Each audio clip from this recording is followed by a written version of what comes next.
You're not going to make any excuses. You're not going to blame anyone else. You're going to take ownership of whatever happens. It may not be your fault that this thing happened, but it's your responsibility to fix it. We are responsible for everything. 100%. The way that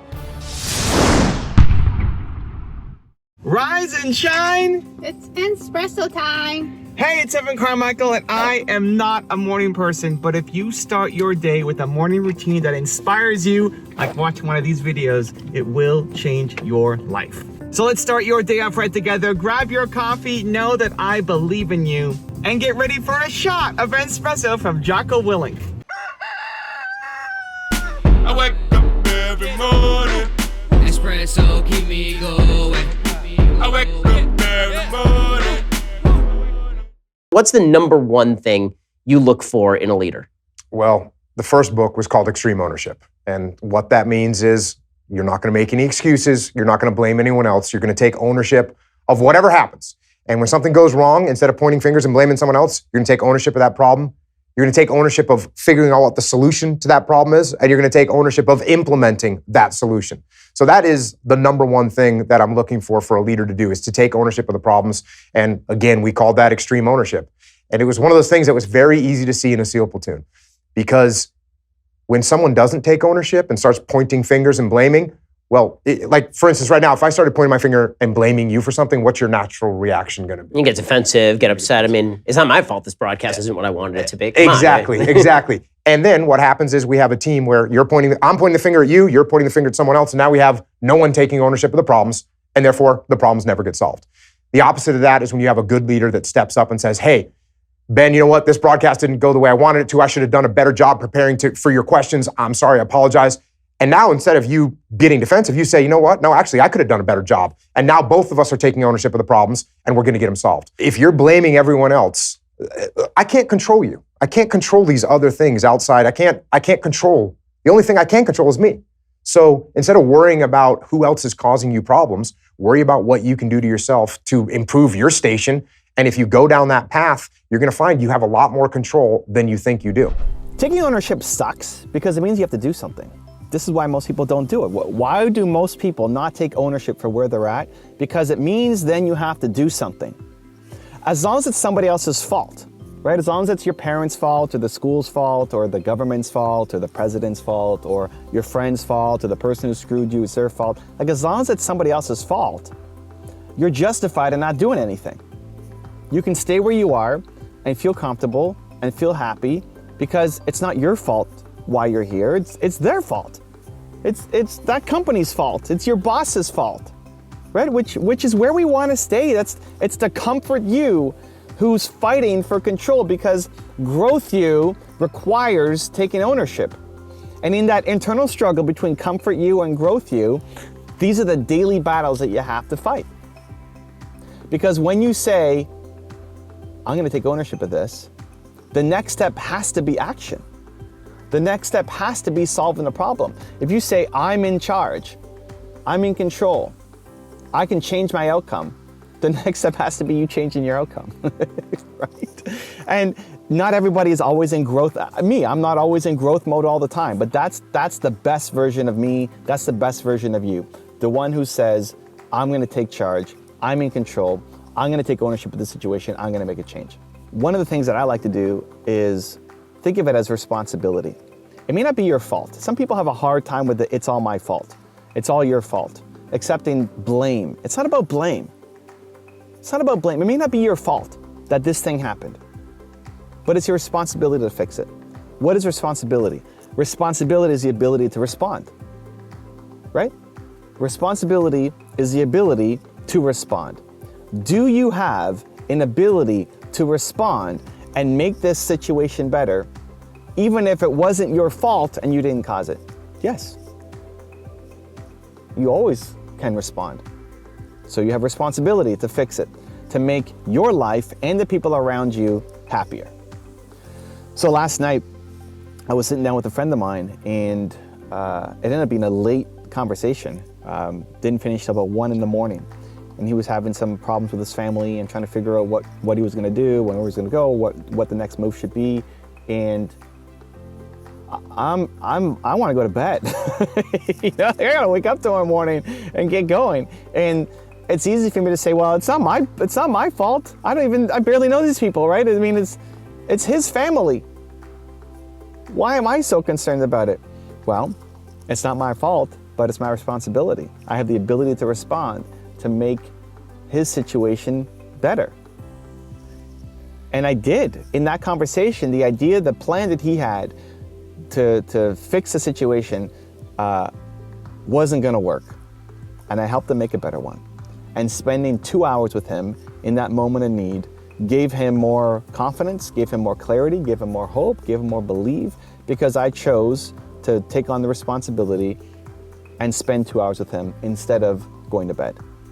Now, at some point, self-care comes in.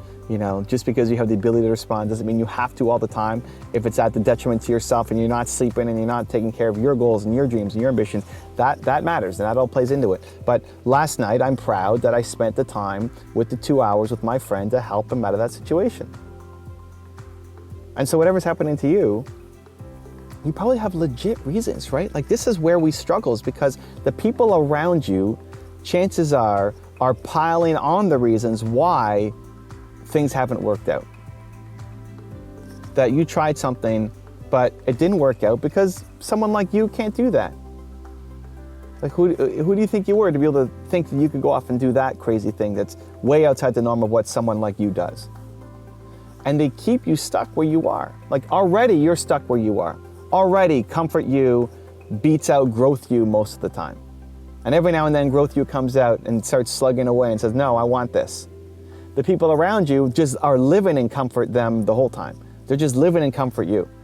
Growth you is a quiet voice buried deep inside themselves that's jailed up, that never gets to say anything. Barely, right? That's most people. Growth you is fighting, is trying to get there, but comfort you is just usually way too strong. So when you're around all these people who are telling you that you can't do it and letting you off the hook, and justifying why you haven't made it, you're living up to their low standards. You're letting their lower standards be the reason why you don't move forward. There are two amazing entrepreneurs that I met in Florida, and they promised me, I was doing a speaking gig, I was keynoting this event, and they were there, they were hosting it. And at dinner one night, after the first night, they asked me to look at their YouTube channel. And over dinner, right, instead of doing other things, they said, okay, pull out your laptop. And they logged into the account, and I spent, an hour or so helping them, instead of talking to other people and doing other things, helping them with their YouTube channel, giving them feedback. And I said, I need you to start working on this. I want to see some new thumbnails for tomorrow. And tomorrow was everybody was leaving. So they showed up in the morning and saying goodbye, and they showed up and said, hey, how's the thumbnail? What's going on? And one of them said, to be honest, Evan, we didn't do it. And the other guy said, to be honest, Evan, I didn't think you'd remember. And the first guy said he was thinking about doing it at night, and the second guy said, Evan won't remember anyway, so it's like, we'll do it the next day. And I love both these guys, and they've got hustle and ambition. And like, this is the thing, even in ambitions people, comfort you takes over sometimes. And you have to fight daily for growth you to win. So I told them, don't let this guy's low standards impact what you do. The first guy wanted to do it. The first guy was about to do it. He was about to do the thumbnail. He was about to make the change. The second guy said, don't worry about it tonight. Go to sleep. We'll do it when we get home. Evan's not going to remember. And he let his friends' lower standards comfort you take over in that moment, and they didn't do it. So I told them, you need to work on this on the plane. Like, on the plane ride home, I need to see thumbnails. When you land, don't wait till tonight or tomorrow to do it. On the plane ride home, I need you doing it. And it's trying to catch that in ourselves and in the people around us. The willingness, the ability, the courage to step up and say, I'm where I'm at because of me. It's my responsibility to fix it. And that means I need to make some changes in my life. And that means I need to stop listening to comfort me. That means I need to stop listening to the people around me who keep me small. It's not their fault. It's not their fault for playing small. You're listening to them, right? It's your responsibility to fix it. It's your responsibility to encourage them, to inspire them through your actions, through your words. When they say don't do it because of whatever, and then you do it, especially when that's consistent, that's how you change the people around you. People are so concerned about changing the people around them, right? As you go on your personal development journey, one of the greatest things that ends up happening is you want to change the people around you, the people who you love, the people who are closest to you, and you just can't seem to change them, right? How many of you, it probably resonates, you've grown, you've learned, you've improved, look at who you were 5 years ago, how much you've changed, grown, learned, gotten better, happier, more positive, more optimistic, more ambitious, right? Is that you? I hope so, if you're here watching. And then how many of you have tried to bring that to the people around you, to try to coach your friends, your parents, your people in your community? You've tried to help them. And what happened? A lot of times we alienate them. A lot of times as you give them the message, they feel like you're judging them. And now you're almost moving away from each other because they don't want to talk to you anymore, because all they hear is your personal development talk. You want to change their life? You want to inspire them? You want to help them? It's not by you yelling at them or telling them to go change their life. It's by you showing up and doing you. It's by you saying, this is difficult, this is hard, I don't know what to do, I want to chase my goals and I'm having all these roadblocks, and they let you off the hook. They say, it's okay, don't worry about it. And then you show up and you do it anyway. That's the inspiration. That's how you start to change the people around you. That's how you start to help them have a better life. I got inspired there myself. But that's the thing. So taking responsibility means you have to change. It means you have to take action. For you, for the people around you, for the situation that you're in. And we don't want to do it. And don't hold yourself at an impossible bar of having to be perfect all the time, because you won't. It's that battle for comfort you versus growth you. The internal battle that every day you get to wake up, just getting out of bed, is comfort you wanting to stay in bed and growth you wanting to get out of bed. It's a daily battle in which you have to make sure is that growth you wins more of the little fights than comfort you. Now I've got a special bonus clip that I think you're gonna enjoy. But before that, it's time for the question of the day. I wanna know, what was your single biggest takeaway from this video and your plan of action for the next week? When you just watch a video and you get motivated, the science says you have a 35% chance of following through.